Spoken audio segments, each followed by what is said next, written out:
नमस्कार दोस्तों। मेरे अध्ययन केंद्र YouTube channel NCERT study for all people में आपका स्वागत है। दोस्तों, हम लोग आधुनिक भारत के इतिहास का अध्ययन कर रहे हैं। इसी क्रम में दोस्तों, पिछले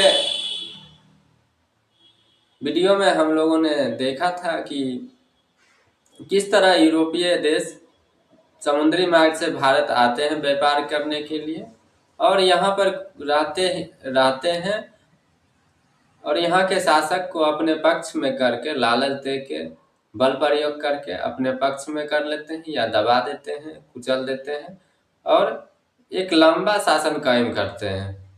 तो दोस्तों, जो सर्वप्रथम आने वाले देश हैं वो पुर्तगाली है और सबसे अंतिम में आने वाला देश जो है भारत में वो फ्रांस है। तो दोस्तों, इससे प्रश्न बनते हैं कि सर्वप्रथम यूरोपीय देश जो समुद्री मार्ग से भारत आया वो कौन था? तो वो पुर्तगाल होगा और सबसे अंतिम देश फ्रांस होगा। दोस्तों, नई शिक्षा नीति में जो है एनसीईआरटी का जो पुस्तकें हैं उसमें एक लक्ष्य रखा गया है कि जो सामाजिक अध्ययन के अंतर्गत आने वाले विषय हैं, जो मुख्य विषय है, इतिहास है, आपका भूगोल है, राजनीति शास्त्र है और अर्थशास्त्र है, ये सभी कहीं न कहीं एक दूसरे से कनेक्टेड हैं और इसके बीच की जो गैप है उसे कम करके ही हम जो है अध्ययन को आसान बना सकते हैं। दोस्तों, इतिहास को समझने के लिए भूगोल को समझना जरूरी है, ये बात हम बार बार आपको बता रहे हैं। दोस्तों, यदि भूगोल को समझकर हम इतिहास को समझते हैं तो हम खुद समझ जाएंगे कि क्या जरूरत पड़ी कि यूरोपीय देश जो है समुद्र के रास्ते भारत को खोजने के निकले और बीच में उसको क्या कठिनाई आए कि कौन से महासागर से वो लोग आए। तो दोस्तों, जो पूरा विश्व है उसमें 2/3 जल है और 1/3 स्थल है। तो दोस्तों, और स्थल सब जगह बराबर नहीं है, कहीं पर सागर है, कहीं पर समुद्र है, कहीं पर पहाड़ है। तो दोस्तों, जो रास्ता है एक देश से दूसरे देश जाने का, वो या तो स्थल मार्ग होगा या समुद्र मार्ग होगा। तो दोस्तों, स्थल मार्ग तो बंद हो गई 1453 ईस्वी में तुर्क का अधिकार होने से। तो समुद्र मार्ग जो था, तो पुर्तगाल कहाँ पर है? तो वो अटलांटिक महासागर के नजदीक है और वहीं से वो हिंद महासागर में प्रवेश करता है। तो दोस्तों,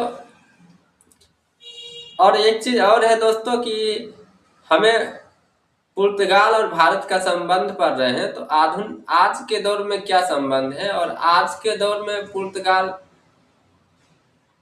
किस नाम से किस व्यक्तियों के लिए जाना जाता है, यानी कि वहाँ का फेमस व्यक्ति कौन है।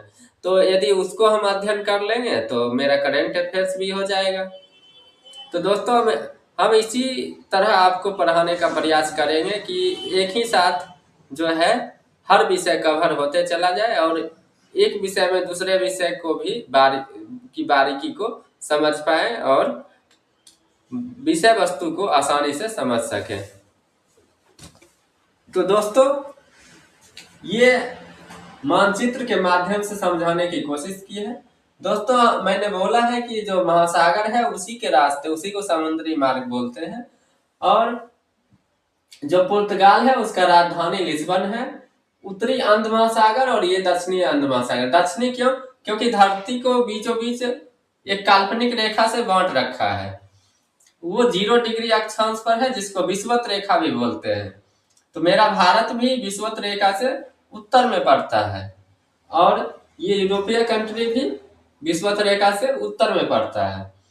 लेकिन जो ये रास्ता है ये 0 डिग्री को पार करके दक्षिणी गोलार्ध से होकर पुनः जो है उत्तरी गोलार्ध में जाता है।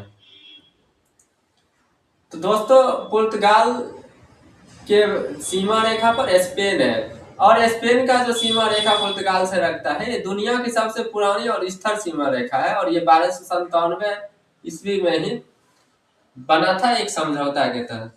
दोस्तों, दो देशों के बीच जो सीमा रेखा है वो यदि स्थिर है, वहां पर झंझट नहीं है, तो वो देश काफी तरक्की करेगा। यही हुआ पुर्तगाल के साथ। इ- इनका सीमा रेखा का कोई तनाव नहीं था, तो सारा फोकस जो शासक का था वो खोज की ओर लगा।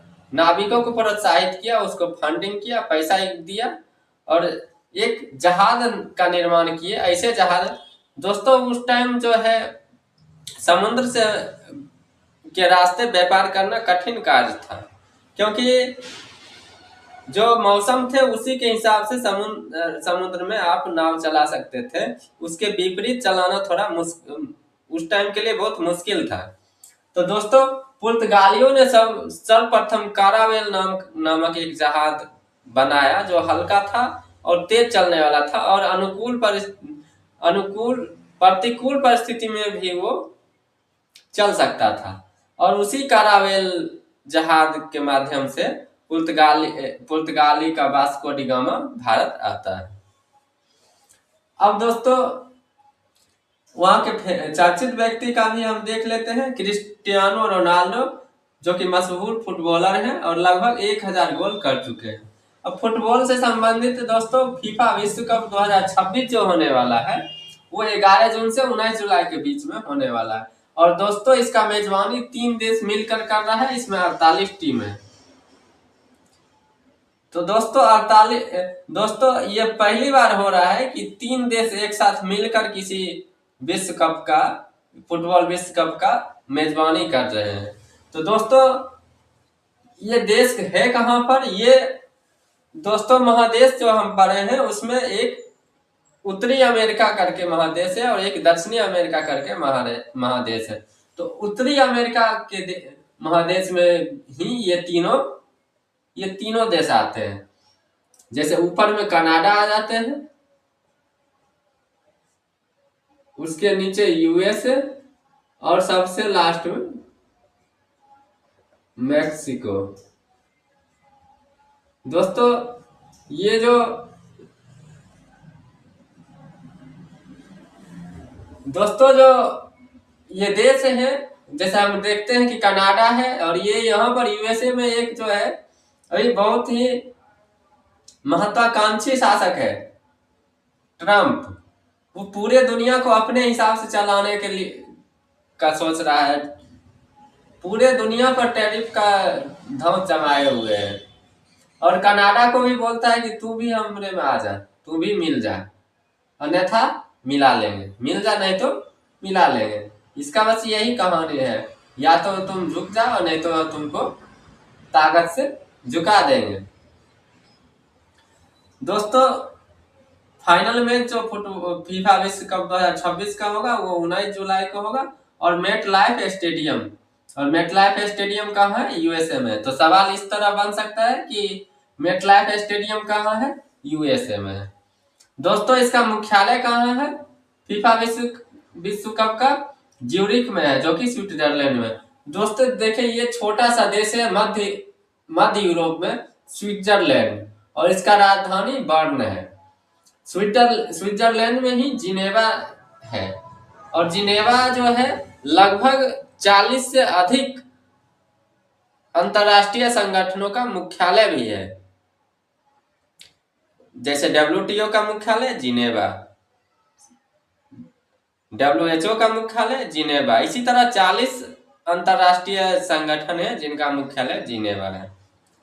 यानी कि इसको राष्ट्रों की राजधानी कहा जाता है, जिनेवा को। अब देखिए, अगला जो चर्चित व्यक्ति है वो है एंटोनियो गुटेरेस। जानते हैं, एंटोनियो गुटेरेस जो है वो यूएन के महासचिव भी हैं, और ये पुर्तगाल के पूर्व प्रधानमंत्री भी रह चुके हैं, और ये 9वां कार्यकाल है उनका। 9वें महासचिव है और दूसरा कार्यकाल है, ये दूसरा कार्यकाल है। 1 जनवरी 2022 से 31 दिसंबर 2026, यानी कि इसी साल दिसंबर में वो पद से रिटायर हो रहे हैं, या पद त्याग करेंगे। दोस्तों, गुटेरेस साहब जो है ये संयुक्त राष्ट्र शरणार्थी के उच्चायुक्त भी रह चुके हैं, यूएनएचसीआर के उच्चायुक्त, और कब से कब तक, 2005 से 2015। एजी मतलब एंटोनियो गुटेरेस। दोस्तों जो संयुक्त राष्ट्र मानवाधिकार परिषद है वो, जिसकी स्थापना 15 मार्च 2006 की हुई थी। अच्छा दोस्तों, इससे पहले संयुक्त राष्ट्र मानवाधिकार आयोग हुआ करता था। तो आयोग पर उस पर एक सवाल उठा कि ये जो है पक्षपाती है, तो फिर इसको बदल के इसको भंग कर दिया 2006 में, और फिर एक नया संगठन बना दिया, संयुक्त राष्ट्र मानवाधिकार परिषद। ये परिषद भी देखा जाए दोस्तों, ये भी जो है मानवाधिकार का रक्षा करने में सफल नहीं हो पा रहे हैं। ये भी ताकत के सामने बिल्कुल मूक दर्शक बन जाते हैं। सारा जो है, यदि वहीं पर कोई कमजोर देश रहेंगे तो ये हावी हो जाएंगे, और जहां पर सबल देश रहते हैं वहां पर ये संगठन का कोई माने मतलब रह नहीं जाता है दोस्तों। तो भारत अभी क्या है, इसका सदस्य है, और इनका भारत कब तक सदस्य रहेगा, 2026 तक। दोस्तों फरवरी 2026 में इसका सत्र आयोजन होता है मानवाधिकार परिषद का, और इसी में जो है फिर एंटोनियो गुटेरेस जो है वो अपना बयान देते हैं। और उनका बयान जो था, 2-3 बयान जो था काफी महत्वपूर्ण था। उन्होंने कहा था एआई का जो है मानव के हित के लिए उपयोग होना चाहिए, अन्यथा एआई से जो है मानव के लिए खतरा हो सकता है। और मानवाधिकार पर इन्होंने जोर दिया था। इन्होंने बोला था रूल ऑफ फोर्स जो है वो बढ़ते जा रहा है, इसके जगह पर हमें रूल ऑफ लॉ लाना चाहिए। और ये 61वां सत्र था जो कि 23 फरवरी 2026 को गुटेरेस साहब वहां पर बोलते हैं। और क्यों बोलते हैं ऐसा, तो वो जानते ही हैं ट्रंप जो हालिया घटनाक्रम किया है उसी से चिंतित होकर ये बोला है कि अब आने वाले समय में जितने ताकतवर देश हैं वो छोटे देश को गुलाम बना लेंगे। फिर वही दौर शुरू हो जाएगा जो हम पढ़ रहे हैं आधुनिक भारत के इतिहास में, पुनः वही दौर शुरू होने वाला है। तो दोस्तों आगे हम ये देखें। अच्छा दोस्तों, ये जो पुर्तगाल है ये अपना यू का सदस्य भी है, यूरोपियन यूनियन का, और ये नाटो का भी सदस्य है।